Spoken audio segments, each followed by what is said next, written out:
Ravana, from his palace, was surprised to hear the jubilant acclamations of the Vanars, who he thought would be mourning their vanquished leaders and slaughtered comrades.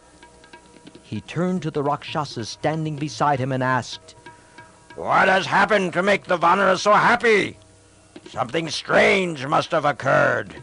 Go and find out what it is." A few Rakshasas climbed up and looked over the wall. Returning, they said to Ravana with fear and trembling, "O King, the Vanar army, led by Sugriv, is attacking the fortress with zeal. Ram and Lakshman, they're both alive, like elephants that have broken their bonds. Ram and Lakshman, they have shaken off the serpent darts with which Indrajit had bound them. They have rejoined the army and are raging about the field like hungry lions. The arrows of Indrajit have proved futile." Ravana's face fell.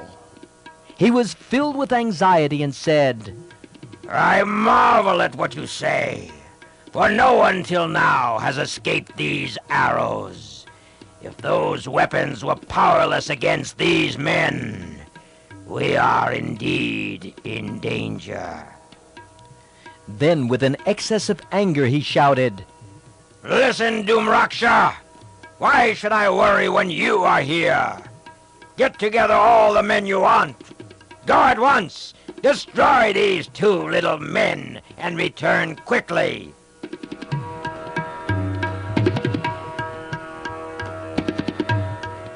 Dumraksha was indeed happy and proud to be thus singled out by the king.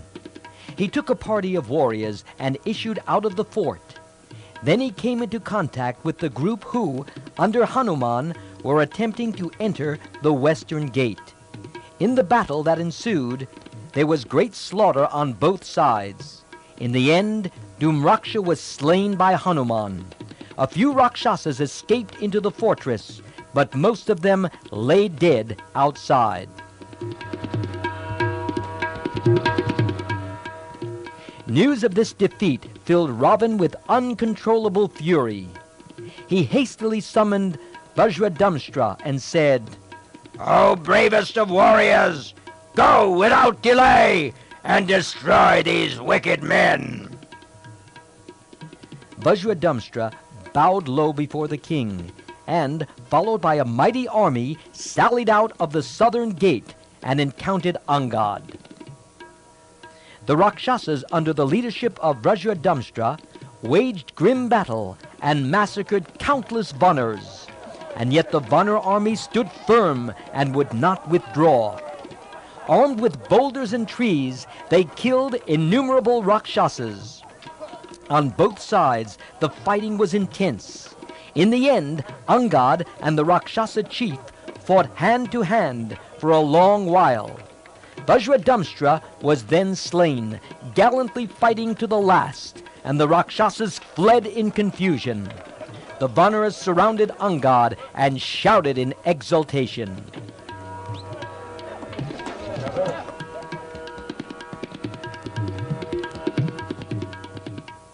Then Ravana ordered Prahasta, "Send Akampan, and let the most terrible Rakshasas accompany him. Let them go and slay Ram, Sugriv, and the Vanar army. None can resist Akampan's might and skill."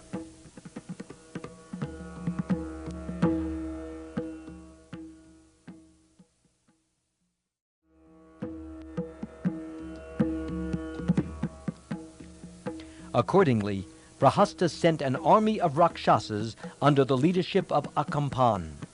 True to his name, Akampan was firm and immovable in battle. He had chosen his weapons and his warriors carefully.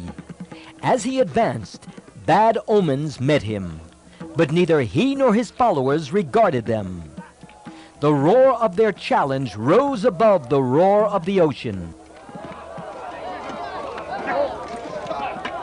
Then a great battle ensued. Blood flowed in streams. Dust rose and cut off the sun, plunging the earth in frightening gloom. The slaughter on both sides was enormous. Kumud, Nal, Minda, and Dwivid attacked Akampan, who defended himself with courage. The battle went against the Vana warriors, and they were about to take flight when Hanuman arrived, bringing courage and hope. Akampan sent forth a shower of arrows at him, but Hanuman took no notice. Lifting a huge boulder and swinging it above his head, Hanuman hurled it at Akampan. The Rakshasa's darts intercepted the stone and reduced it to powder. Then Hanuman grew in size and shone with blinding brightness like the sun. Uprooting a big tree, he attacked the Rakshasa with it and killed him.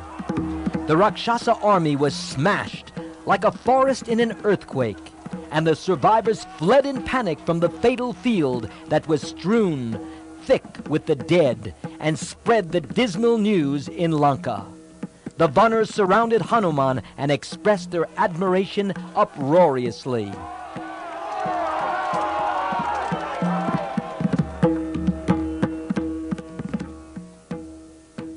Ravan's spirits fell when he received the news of Akampan's death, but he found strength in anger and desperation and began thinking of new plans. He went round the defenses of the city again and took counsel with Prahasta, the commander-in-chief. He said, "We must break this Vanar siege.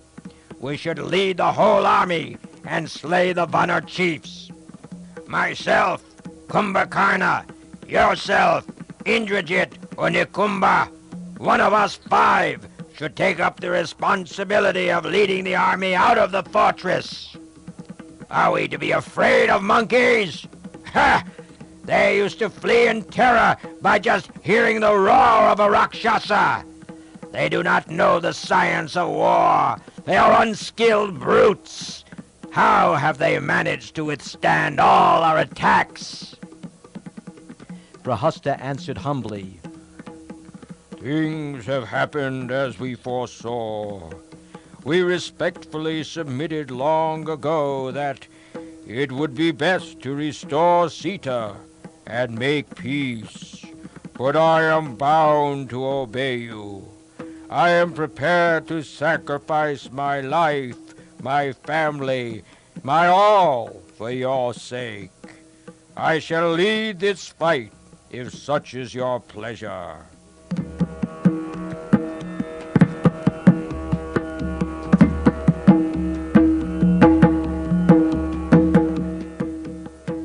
A huge army was collected, and everything was ready for a supreme endeavor, including the performing of special rites and sacrifices. Then Prahasta marched out to the beating of drums. Evil omens presented themselves, but he disregarded them. Seeing the great army, led by Prahasta, issuing out of the eastern gate of the fortress, the Vanars roared with joy and prepared for battle. Like moths rushing at a flame, the Rakshasas charged at the Vanar army. "Look," Ram said, "who is that Rakshasa leading that enormous army? Who is he?" Vibhishan replied, "It is Prahasta, the commander-in-chief of Ravan. 1/3 of the imperial army is under his command."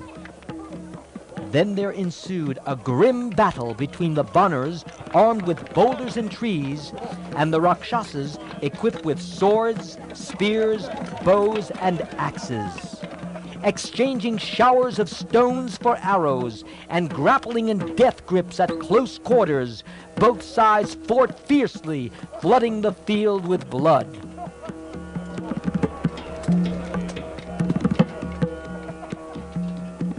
Prahasta's followers, Narantak, Mahanad, Kumbhanu, and others were opposed by Dwivid, Dumraksha, and Jambavan, and were slain. There was a prolonged battle between Prahasta and Nil. At last Prahasta, armed with a massive mace of iron, rushed towards Nil. Nil, for his part, uprooted a big boulder and with it smashed Prahasta's head, killing him on the spot. The Rakshasa warriors fled. They fled in all directions. After this great victory, Neel went to Ram and Lakshman and, bowing low, told them what happened. Ram and Lakshman praised his prowess and congratulated him. Some of those who had fled from the battle carried to the Rakshasa king the news that Neel, son of the fire god, had slain Prahasta. Ravana, beside himself with rage and grief, exclaimed, My warrior chief, who could vanquish Indra and his host of gods, has been killed by these monkeys. We cannot treat this lightly. We must destroy Ram and the monkey host. So saying, Ravana got into his chariot and went forward. Seated in his radiant chariot and issuing from the city, Ravana beheld the Vanar army and heard their uproar, which resounded like the ocean. Seeing a new Rakshasa army issuing out, the Vanars stood ready to receive them with stones and trees in hand. Vibhishan pointed out the Rakshasa warriors one by one to Ram. And so he went on, from one renowned warrior to another, till he finally came to Ravana. There, in the big chariot, radiant like the sun, sits the 10-headed Ravana. Ram beheld the majestic and glowing form with interest and pity, and said, A great warrior, no doubt, but he is so wicked that he has to be slain.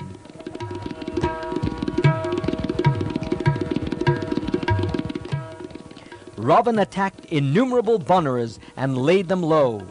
Neel opposed Ravana gallantly, but was shot by a fire dart. Hanuman attacked Ravana with violence, and the two fought an equal battle for a while, but Ravana could not be subdued and wrought great havoc in the Vanar host. Then there was a fight between Lakshman and Ravana. Lakshman fell down unconscious, but Hanuman intervened and carried Lakshman away to Ram. Then Ram, riding on Hanuman's shoulders, gave battle to Ravana. The Rakshasa king was sorely wounded. His golden crown was broken. So was his chariot. Deprived of every weapon, he stood before Ram, who said, You may go now. You have fought well today. Rest and come back tomorrow, refreshed and with weapons. And Ravana, shamefaced, retreated to the city.